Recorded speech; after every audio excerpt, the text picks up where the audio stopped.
Hi guys, and welcome back to my channel. Hope everyone's safe and well at the moment and you're continuing your photography and shooting in these strange times, no matter how restricted you are. Difficult, isn't it? It's hard. Even I'm finding it hard at the moment. I'm struggling around indoors of things and out in the garden and up the road to take pictures of, but I've seen it all before, and although I've banged on before my channel about you'll always find something new and something different, even I've started to have a little creative struggle recently and finding to take photographs of, to be honest with you.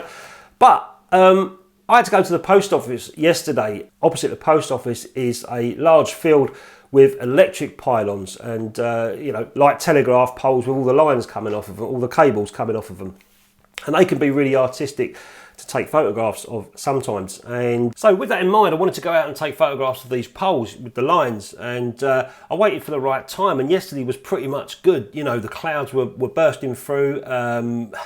I'll show you what was going on. I'm still editing the video at the moment, the video that you're watching now, but I'll just go through. I've got a camera behind me so you can see. But I started putting this time lapse together on a GoPro. I ran outside and I put the GoPro on the table just to do a time lapse of the do a time lapse of the clouds, and you can see it's looking great. And while I'm doing this time lapse, I'm getting ready, getting all my gear together, and then all this cloud starts coming over, and then it just started pissing down with rain, and the wind came through, and I was like, oh blimey, you know, I'd all prepared to go out and take photographs. So I started putting my gear back down. I thought, oh, you know, I'll do it tomorrow. I'll see what happens tomorrow. But within about half an hour, the clouds started coming through, and I could see blue skies again. And I still thought, well, I don't really want blue skies, you know. I want some clouds. I want some drama going on in the sky if I'm going to be taking photographs above. And I waited and waited, and lo and behold, the clouds came back. So I ended up going to my location, which you can see here. Now, this is on the way to the post office. I went to the post office, did some post, and then literally walked over the road and over to this field where these electric pylons are with all the lines. But I wasn't happy with the composition. You know, I didn't want to go trampling over and trespassing over someone's field. And there's this old tractor sitting there. So I started taking a couple of shots of the old tractor, and then I just thought to myself, what is the point of me, you know, trying to take photographs of these electric pylons with lines if I'm not going to get close, or if I'm not going to, you know, try. And with that, this guy come walking over with his dog, and he's gone past me, and he went into the fields, and he started going along the fields with his dog, and I thought, well, if he's in the fields, I'm going in the fields. But I needed to find a way in to get near the electric pylons. So I did a few shots of this tractor, and you can see me here. I'm walking off. I'm trying to find access past these bushes so I can get quite close and get a decent shot. And in the end, I managed to get inside and quite up close to these electric pylons. You can see I'm starting to use a red filter, allowing for 3 stops. And then I'm just concentrating. I'm trying to find compositions on these lines, and you know, somehow get this 3-dimensional look going. I've got the clouds, I've got the part, I've got everything in the scene that I want. It's up to me now to compose my images, or compose the camera with the sky and the lines, to try and get the right look that I want. Where do I want the lines coming? Do I want them coming from the top to the bottom? Do I want them coming diagonally, crisscrossing? You know, it's up to me to walk around and decide how I want to make the photographs.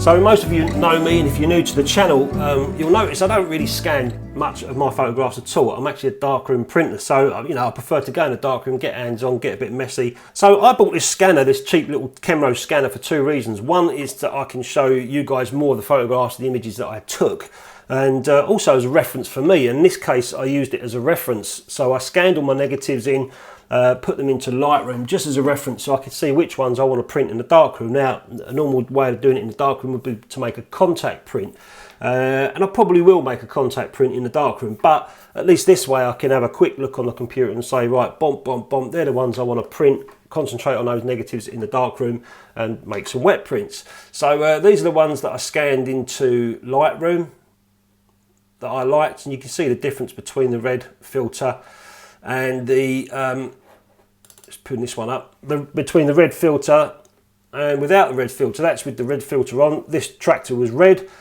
and that's without the red filter, you know. But the idea, I already took the red filter so I can make the skies blacker, the blue parts of the blue sky black, and the clouds would pop more, which is kind of where I got. Come down here, when the blue sky started to come through, you can see that's with the red filter, and that's without the red filter. You know, the red filter can make a dramatic look in the skies, or an orange filter if you don't want it so black. I wanted to get a real nice black look in the sky, you know, the blue parts of the sky. So that's with the red filter on, that's without the red filter, and another one there with the red filter.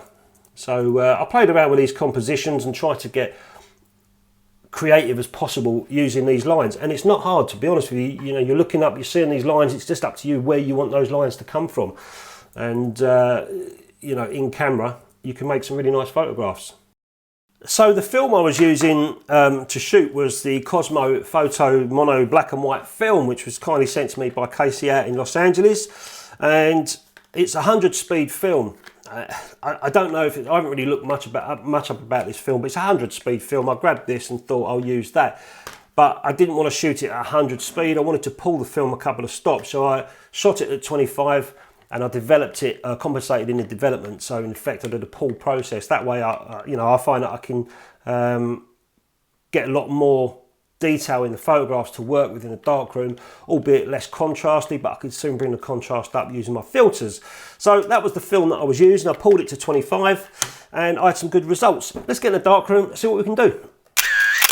So the first thing to do is make a contact sheet. Now for the subscribers that are new to my channel, this is my contact sheet maker. I made it myself. Piece of glass, bit of matte board from a photo frame, and some tape there to use the glass as a window.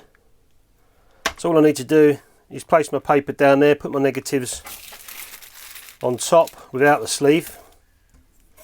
Down it goes, make a contact print. So this is my contact sheet and I'm quite happy with it. I've got some nice photographs on there. A couple of them are a bit overexposed, but the ones that I want to work with are okay. This is one here that I showed you with the dark sky with the red filter on. Definitely want to print that. That's another one there where I've got the lines coming from the top and they're fading off into the bottom. I've got that pretty bang on. I like that one.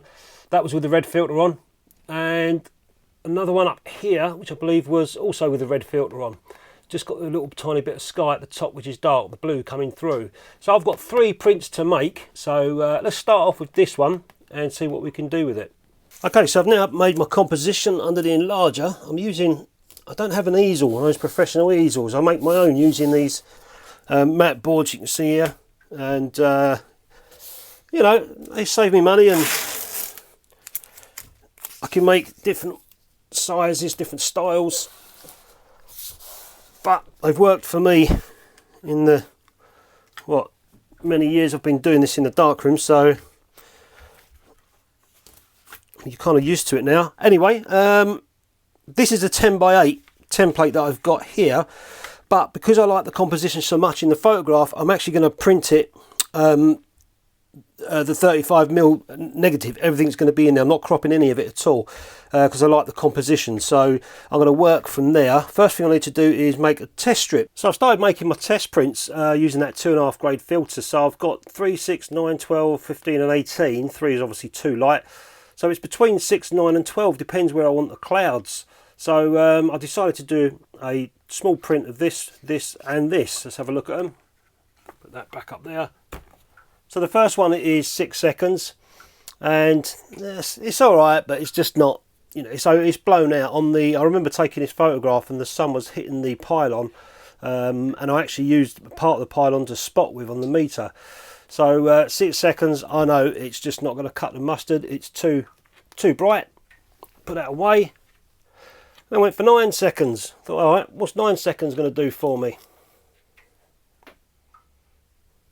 Pull it down a bit more. So there's me 9, maybe that's 9 seconds. It's getting a bit better. but I'm still just a little tiny bit blown out on the pylon. In fact, I'm being over fussy, but you know, can I make that a little bit better? So I thought, all right, let's go for 12 seconds and see what 12 seconds does. And this is my 12-second shot. Now the pylon's okay, but the clouds have just got a little bit too dark at the bottom here. It's sort of introduced a bit more grain, which I don't mind. The skies are black, but I'd like the clouds to have been a little bit lighter.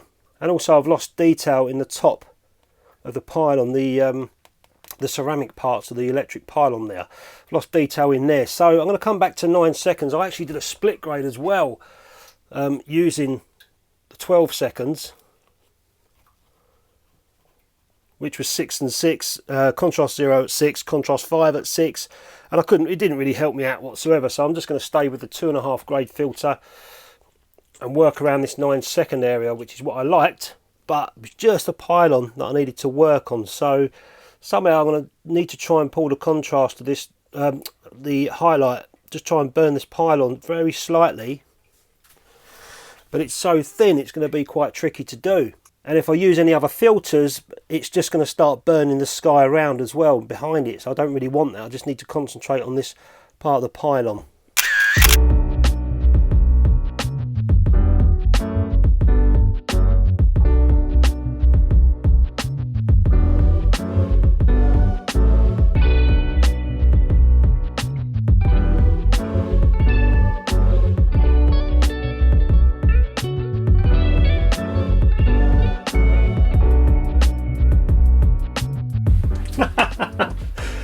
I totally butchered it. I think I missed. I've gone on the wrong bloody side of it.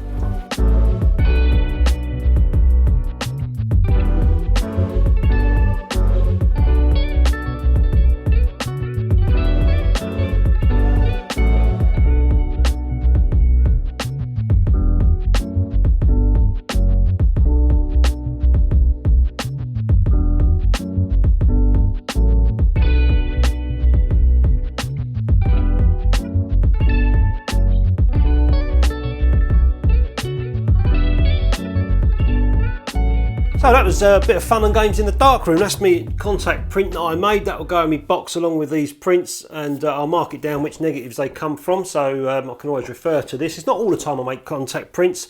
I'll probably say half the time, but yeah, that come out all right. Whoop, nearly dropped it though. That was. I actually like that photograph so much.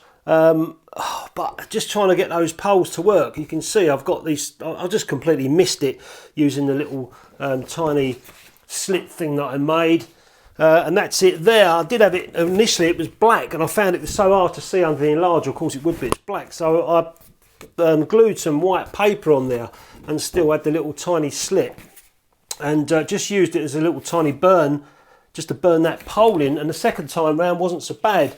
I managed to get it a little bit better on the second time round, but unfortunately the negative had a very slight mark on the emulsion. So once I noticed that, I printed this and then noticed that mark on the emulsion, I just thought, do you know what, mate, I ain't going to spend any more time trying to waste paper trying to make this print when I've got a little mark on the emulsion. It's just a little tiny dust spot. I couldn't get it out, so that's a shame, but I know it's only up the road. I can always go back on a sunny day when there's clouds and shoot it again.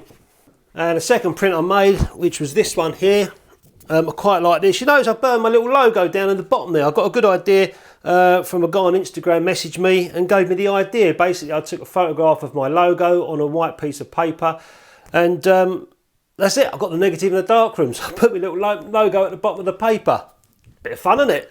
So I quite like this one. Now these are, I've got two the same shots here. One I went quite low, you can see it, but one I went quite low to the ground, and the other one I raised it up slightly, kind of more just above the lower third.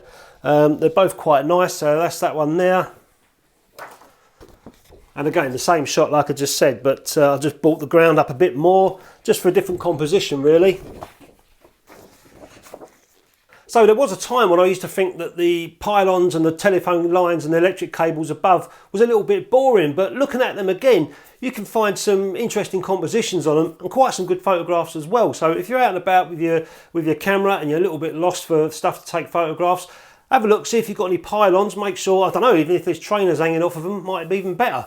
But have a little look up and see if you've got any interesting compositions you can make with electric pylons or telegraph poles. You might be surprised in what you get. So anyway guys, thanks for watching the video. A little bit long-winded, I know, but if anyone's interested in the darkroom side of stuff, that was for you. And thanks to all the subscribers and new subscribers. Big thanks to the Patreons that support me as well. Appreciate your support. I'll catch you next time.